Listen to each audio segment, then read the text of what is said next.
Good morning, Maggie. How are you today? I'm great. How are you? I'm doing well. Thank you for joining me today. So for those who don't know, you are from the advising department, and I'm here to talk to you today about what your department does, what your role is there. So let's just get started with that. What is advising, and how does that actually affect students? Yeah, no, that's a really great question. So, academic advising is a service and a department that students will hopefully engage with each semester throughout their entire academic journey here at the University of North Georgia. So, academic planning is going to be that resource and that support system that is going to allow students to connect with a professional advisor that is really going to be their person to help them do a lot of their academic planning. So this person will be your person that will work with you to ask questions about your major, but also to determine coursework for future semesters. And will also help with registration and just any different questions or policies that a student may encounter as they navigate through their academic experience here at UNG. Awesome, awesome. And I know that you use the word academic advising. For a lot of students in high school, we don't even really hear that word. All we know is we have a counselor, and that person helps you with mental health, applying for financial aid for college, applying to college, all of these other things. So, could you just explain a little bit what actually makes advising different at the college level from, say, the high school level? Absolutely, because there is a big difference in what an academic advisor looks like here at UNG versus what a high school counselor's role is within that system. So an academic advisor is really going to hone in on the academic piece. So they're going to be the person that you're going to talk to when you have concerns about your classes, or if you're kind of navigating between two majors and really figuring out how does my coursework apply from one degree to another. An academic advisor is also someone that's going to point you towards different resources for areas like tutoring or supplemental instruction. Whenever maybe you're struggling with that math class and you need a little bit more support, you need some help, you need a tutor, that's going to be your person that you're going to go to that's going to point you in that right direction. An academic advisor is also someone that's going to help you with your planning, but isn't going to do all of your planning. The best part about having an academic advisor is you have someone that's really knowledgeable in a lot of different areas about the university, but they are going to be someone that's going to help you develop that autonomy and that independence in planning your future semesters moving forward. And it's going to be that person right there supporting you as you navigate through your major coursework in future semesters as you continue to move through your experiences at UNG. Great. And you touched on when like you're a first year student or at any point in your degree, you're not sure exactly what major you want or what degree you're actually even going for. Can you elaborate on how your advisor can basically help you through that, how they're trained to actually guide you through that process on a personal level? Absolutely. So, an academic advisor is someone that you're going to be able to connect with each semester and hopefully even multiple times during a semester. This person will take the time to get to know you and wants to get to know not only the things that you're interested in, but also the things that you're good at and the things that you sometimes struggle with, because those are all important pieces that influence what major makes the most sense for every student. So your advisor is someone that's going to take the time to get to know you. They're going to ask you some questions about what you like to do outside of school, what you're interested in, but also what are your goals? What do you see yourself doing? What do you see yourself not doing? And we'll really, really work with you to think through what majors are going to be the best fit for you. We do these conversations pretty frequently. The average college student actually changes their major between 6 to 7 times throughout their entire academic journey. And guess what? Your advisor is that person that's going to help you make those decisions and really be a good sounding board for you to not only educate you on the different majors that are offered at UNG, but also navigating you through what credits are going to work for which degree and how do we sometimes maximize the amount of credits that we're earning for one degree and also count them towards another. a big part of our job is to make sure that we are saving you time and saving you money. So we want to make sure throughout that degree decision process that we're really mapping out classes that may work for different majors if you're really not sure yet. So if you're interested in maybe pursuing medical school and going more of a med route, but you're maybe also interested in history, we're going to look at classes that are going to navigate you towards both of those degrees at the same time to keep you on track for either major. So a lot of conversations and getting to know our students goes into this in order to make sure that we're really intentional with the classes that we're talking about and planning for. And really just building that relationship with students so that way we have all the pieces to the puzzle, so that way we can make sure again that we're saving you time and we're using the classes that make the most sense for whatever degrees you're interested in. I like the way you say that it's somebody who's basically going to make sure that they're saving you time and money. Because a lot of people, when they get into college and they don't know their major, I feel like they are the only one, number one, when they're not. And number two, like once they make a decision or start taking some classes in that major, that they just can't change it, or that it's going to cost them more money, they're going to have to start over with classes. But they're actually really flexible with a lot of the requirements, where classes can fit into certain requirements. So I feel like your advisor is the person that reminds you that it shouldn't be overwhelming, that explains things to you. Um, and I just like the way you put that they're reminding you that like things are flexible and we can move them around. Like it's not as rigid as people assume when you first get to college. Yeah, that's the scary part sometimes, is figuring out like, are the class that I'm taking right now going to be the end all be all for whatever major I choose? And that's especially where with our students that are navigating through like their first 2 semesters with us, that we're really intentional with those conversations of like asking you frequently about how you're feeling about your major and allowing you to be really open with us and have those conversations, because it is important. I've worked with students who felt like they couldn't tell me that they wanted to change their major because they thought I would get upset with them because I only advised nursing at the time. And it's like, no, like I want you to tell me whatever you're interested in. So that way we can make sure that we're focused on whatever you're interested in. Because once you get kind of pigeonholed and really pursuing one specific type of class, one specific type of degree, and you move through upper level classes, that's where it becomes a little bit more challenging to do more of that exploration. And so that's where during your first few semesters, it's so much more fun to take some classes that you may be interested in, but didn't even know existed. And to have those conversations with your advisor to make sure that those credits will go with you no matter which degree you pursue. So that's the best part about college, is that there's more flexibility with your coursework, which makes it a little bit more fun along the way, especially when you're working with people that are going to push you in those directions, to really explore and get outside your comfort zone a little bit too. I agree 100%.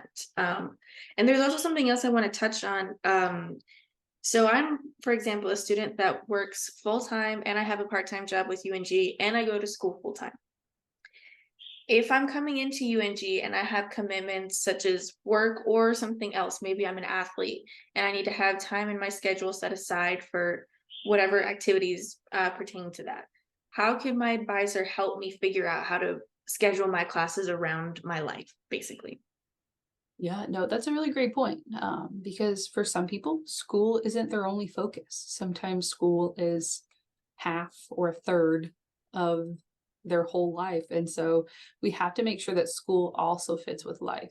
Um, Much like you, I'm also a student and I also work full time. And I also have a small child. So there's a lot of pieces that you have to consider. So much like the same experience I hope for myself, I hope for all of my students. And so your academic advisor is someone that's going to ask you questions about your life. Not only do they want to get to know you about the things that you like about school, what you like to learn about, but they also are going to take that time to get to know you as an individual and to ask those intentional questions about your work experiences and your work hours, because that's really going to determine what coursework looks like for you each semester. And I think that's a really valuable piece that has to be factored into each student's planning as they move forward.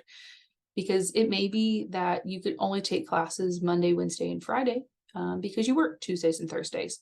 But your job, you don't go in until about 3 o'clock and you work until 8 o'clock or 9 o'clock.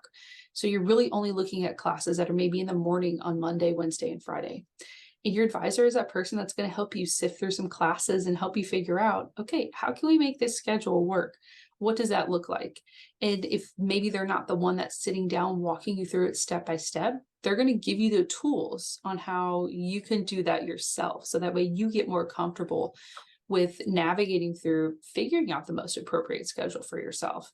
Because that's such a valuable piece. School is an important part of your growth as a person, and we want to be a priority. However, we know that it's not always going to be the top priority. So, what academic advisors will do is they're going to work with you to learn a little bit more about your schedule and what your needs are, and help you navigate through how do we build that schedule that works with your life. And that's conversations not only around days and times when classes are offered, but also around how many classes do you take? Because if you're working full time and you have a part-time job, I don't know if I would necessarily recommend taking 15 to 18 credit hours a semester. It can get a little crazy. So we also have really intentional conversations about, okay, if you're working full time, maybe we need to look at you only taking 2 to 3 classes. But what does that look like for your future if you have a really specific timeline that you want to graduate within? How do we map that out? And that's where your advisor comes into play. And they're really, really willing to sit down and walk you through what that timeline looks like, but also how does that impact your progression as you continue to move forward within your coursework. Yeah, I like how you mentioned how if I'm working full time and I have a part time job, I shouldn't be doing full time school. I have that conversation every semester with my advisor, and Dr. Chan always looks at me and he goes, Valentina, I don't know how you do it. And I don't recommend it. And I'm like, I am glad you don't recommend it. And I will take that with a grain of salt because I have to Yeah, graduate by a certain time. But absolutely. And you have to know what's best for you. You know yourself more than anyone else. So if you know that you have the willpower and the gumption and the initiative to take that 15 to 18 hours while you're working full time and a part time job, then go ahead, do it. But know that if at any point you have mechanisms in play that could come help you yes. if you ever get into a situation to where you're like, oh, wow, maybe I need to withdraw from one of these classes. And your advisor is that person that you can go to have those conversations with to say, like, ooh, I really don't know if I can manage all of this. What are my options? And that's what an advisor does too, is they advise you on those situations. They help you navigate through those pieces if you hit those roadblocks to where life may conflict with school, and can navigate you through just the different resources and opportunities that you have to make sure that you continue to stay successful and that you don't feel alone throughout those processes. I love the way you said that because I feel like a lot of people assume you just meet your advisor once in the semester to sign up for the next semester's classes and that's it. But when you actually have an ongoing relationship with your advisor, you talk to them more than that one time when you're registering. I feel like it gives you much more perspective on the resources that you actually have because your advisor doesn't just have to advise you on academic stuff. They also are part of the university. They can tell you, oh, well, if you're having problems with this, there's an entire department that deals with that and they're here for you. You just have to walk in or call or whatever. Yeah. So I feel like that's a really important point that you made that students don't always remember. Absolutely. Like, we're really friendly people. We Mhm. really like people. We really like students. So that's why all of us get into this job, is because we really like to help students figure out those pieces and to also navigate college. If you talk to any of us, you'll probably find that some of us have struggled navigating through college when we were students, which is why we end up doing what we do, is because we often want to change that experience that we had, but for other students. And that's exactly what we do. B, you can go see your advisor whenever you want. Most students will have a hold placed on their account for mandatory advising, where they will be required to meet with their advisor at least one time during the semester. But that's not the only time. We have a really cool online appointment booking system that allows students to go in and make appointments kind of whenever they want throughout the university hours during the week. And you can meet with us virtually. You can come meet with us in person. It's really up to you and what your schedule looks like. But once you kind of figure out that system and how to make an appointment, I feel like when students are like, I have these questions. Maybe I should go ask Maggie. And like, yeah, if you ever have that feeling at all, just do it. You can see your advisor as many times as you want. And that's what we want students to do. We want them to come back in and see us, and not just be this one time exchange of information between the two of us. utilize your advisor. They're filled with a lot of knowledge. They know a lot about a lot of different areas, especially your major, but also about the university. So hang out with them, get to know them, and really take the time to learn that information from them because, wow, they're filled with a lot of knowledge. I agree with that 100%. If there's anybody that you like should be saying more than once this semester, it should be your advisor. Which leads me to my next question. So most students, when they start at UNG, they have they automatically are put into classes, and they probably will know who their advisor is, at least because of registration and how that process works. But after that, and you talked about that a little bit just now, but I want students to make sure that they understand, if I want to find out who my advisor is, or I'm not sure, or I see a name when I open a banner, but I want to figure out how to get in contact with them, what does that process look like? And when I'm trying to get in contact with them, if like that appointment system is in place, or if that system is not in place, maybe my professor is listed but they don't use that, what are the different ways that I can basically make sure to get in contact with them? Yeah, no, that's a fantastic question because I feel like, especially for new students, it's something that we want you to have that information really soon within your onboarding process and welcoming you into UNG. So, as you mentioned, throughout the advanced scheduling process, whenever an advisor goes in and actually builds your schedule during that first semester, there's a good chance that that person is your assigned advisor, which is fantastic because that person's going to do some outreach and hopefully try to connect with you before orientation. However, if you're getting ready to start your first semester at UNG and you're like, who's someone that I can talk to about my schedule? Who's someone that can help me throughout this process? And you're like, I think they mentioned an advisor during orientation. Where is that person? So you can always find your advisor's contact information and who they are and where they're located by logging into Banner. And underneath your student tab, you'll be able to navigate to student records. That first link at the very top underneath student records is called your student tran guide. You've probably heard a lot about your tran guide, maybe during the online pre-orientation modules and also at orientation. But if you scroll down on your tran guide, you'll actually see a section to where you will have an advisor listed. You should see your degree first, then your minor if you have one, and then you'll see your advisor's name. It'll list their first name, their last name, their email, and their location. So their name should also be listed there, and next to it, you'll see a link that says schedule an appointment. If you click that link, that will take you to the online appointment booking system that I mentioned earlier. That system will automatically be linked to the advisor that is assigned to you. So if you're one of my students and my name is on your tran guide, you'll click that schedule an appointment link and it's going to take you to my calendar. So that way you can go in and select that 30-minute appointment, which, like I said, you can designate if it's online or in person. And then you can actually book with me. So no matter if you book a virtual appointment or a face-to-face appointment, you should get an email confirmation that that appointment has been booked. And it will also sync to your Outlook calendar that is tied to your student account. So that's the helpful part, is if you're already logging into your UNG email, which I encourage every student to do well before they sign up for orientation and get here, but it will also sync to your Outlook calendar. So that way it's on there, you remember the time, and you get that confirmation. You'll also get a confirmation for your appointment 24 hours before you scheduled it too. So you should get at least 2 emails to kind of help remind you about that appointment. But let's say that you're assigned to a faculty member and you click that schedule an appointment link next to their name, and it takes you to the online appointment booking system. But then whenever you get to that landing page, it then tells you that your advisor does not use that system. What you will want to do is you'll want to email your faculty advisor and say, hello, here's my name.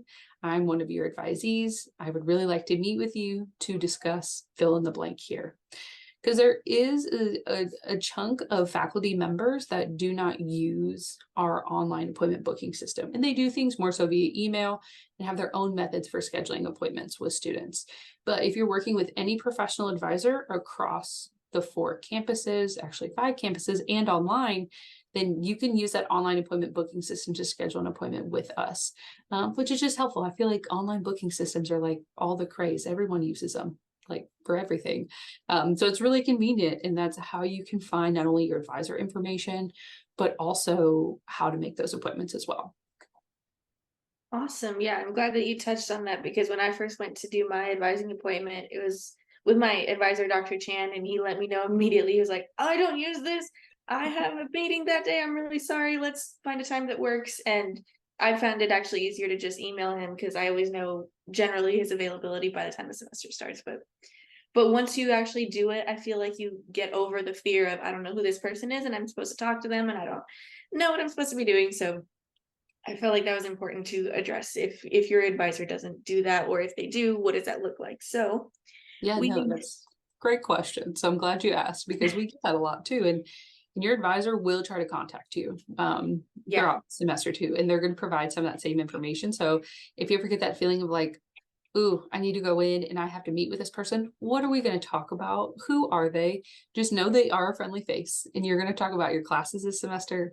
You're going to talk about classes for next semester. You're going to talk about your degree. So go in prepared with questions and go in prepared with some thoughts on pieces that you want to think about for your future semesters, because then you're gonna get a little bit more bang for your buck whenever you go in prepared for an advising appointment. that is very true. That is not how I typically do them because it saves you time. And when your advisor asks you something, you're like, what are you thinking about? And you didn't think about it before and you're kind of on the spot. It feels odd. And then once you actually know, okay, they're probably gonna ask me about these three things, you go in and you feel much more comfortable. And as time goes on, you know, and you build that relationship with your advisor, things get easier and you feel like you really are just talking to your friend who's helping you graduate, basically. Absolutely. I don't know what I would do Yeah. without my advisor. She is fantastic and is someone that, you know, you can an advisor is someone that's not only going to help you with classes in your major, but also sometimes going to just give you some really nice life advice or going to encourage you or challenge you or push you. And that's all the fun that comes along with that relationship with your advisor, is just building that connection, feeling like you have someone here at UNG that you can trust, but also someone that you can go to and ask all your questions to, that if they don't know the answer, they're going to help find someone that does. That's a great way to put it. Yeah. So we've talked about the importance of going to your advisor. There's nothing to fear, and everyone should try to go at least more than once a semester, and how to find your advisor, how to get in contact with them. Is there anything else you want students to know before we hop off? Yeah, I think just one of the biggest pieces that we stress here at UNG is utilizing your resources, which sometimes as you're coming into college, you don't really know what resources mean and what that entails. So if at any time along the way you feel like you have a question and you don't know where to go, how to get it answered, I want you to contact your advisor. Because like I said, if they don't know the answer, they are going to find someone that does. So if at any time you're like, I really don't know what the withdrawal deadline is, and I'm just really not sure if I want to stay in this English class anymore, contact your advisor. If you're like, I registered for this math class, but I don't know if it's the right math class for me, contact your advisor. If you're having a disagreement with your roommate and you're not sure how to handle it, you can contact your advisor and they're probably going to get you in touch with someone else. So just know that if you are needing any type of support, your advisor is someone that's going to help you along the way and is going to, just be a good support service for you as you navigate through your career here at UNG. But it's also someone that's going to be in your corner, that's going to have your back and is going to help you along the way. So you may not know who they are, but don't worry, they are going to email you. They're going to make sure that you know who they are, and lean into that person and just know that they have a lot of really great insight and knowledge and are here to make sure that you are successful. No matter what you think successful looks like, they're going to help you along the way. Awesome. I think students will hopefully know that and at least have an idea of what to expect when they come in to see their advisor. Thank you for talking to me today. I hope students got a lot out of this. I'm sure they probably did because this is a gajillion times more than what I ever experienced when I was a first year student. So yeah, anyways, thank you very much for your time. Yeah, I really enjoyed talking to you, like genuinely.